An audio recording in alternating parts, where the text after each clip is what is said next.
My name's Scott Reed. I'm a senior at Albemarle High School, and I'm committed to play baseball at Christopher Newport University next year.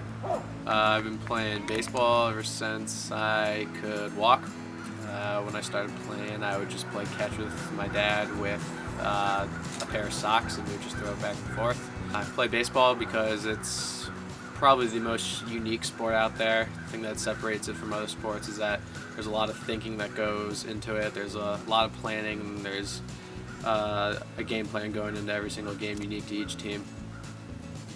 Statistics weren't really a focus until I was around 9 years old. Look how many pitches I threw. Wow. Once I turned 9, then I started playing a little more competitively, and statistics came into play, and that's how coaches really started to distinguish who was good and who was bad.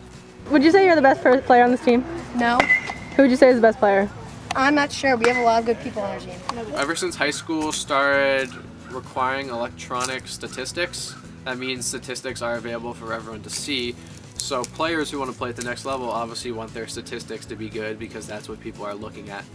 And the thing about that's bad is that there's a lot about baseball you need to do in order to win that'll go against your statistics. So for example, if there's a runner on third base and there's one out, and you want to get that guy on third base to score, what you can do is you can purposefully hit a ground ball to the second baseman, and the second baseman will throw you out first, but because you hit that ground ball, the guy from third base comes home and scores, and then you have a run, even though you got out. So by getting out, you helped your team to win the game, which is the most important thing, but it goes against your batting average. And now, in games, people don't want to hit a ground ball and get out on purpose to score their run because they know it's going to go against their batting average. And they start going for hits, and they'll strike out, they'll fly out, and the guy on third base won't score, and teams are winning less games because of it.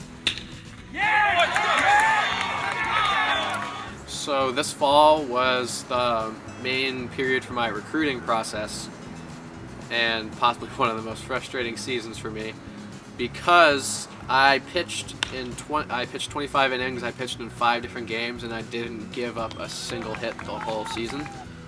And our last game of the season, I ended up pitching a complete game, but I wasn't throwing hard.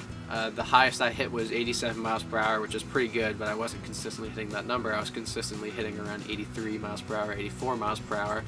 And because I wasn't throwing hard, it wasn't getting attention from colleges because they would go watch me pitch, and instead of watching me pitch, they would look at the radar gun, see a number, and say, oh, he's not good, and then walk away.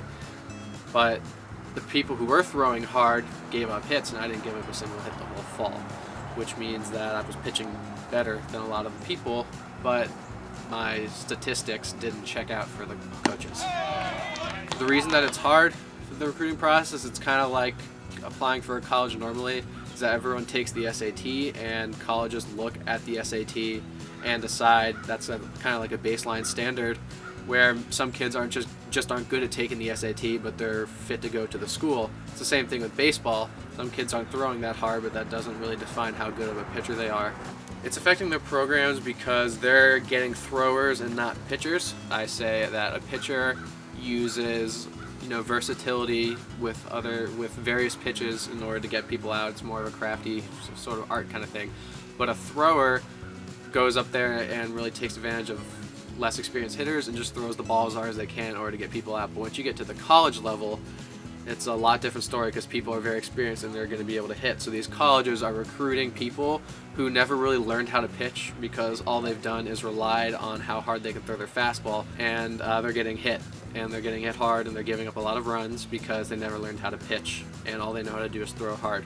Whereas if colleges were recruiting people who were good pitchers, they would get to the college level and they would have learned how to pitch from getting in-game experience by not relying on throwing a fastball hard, and they'd be getting more people out.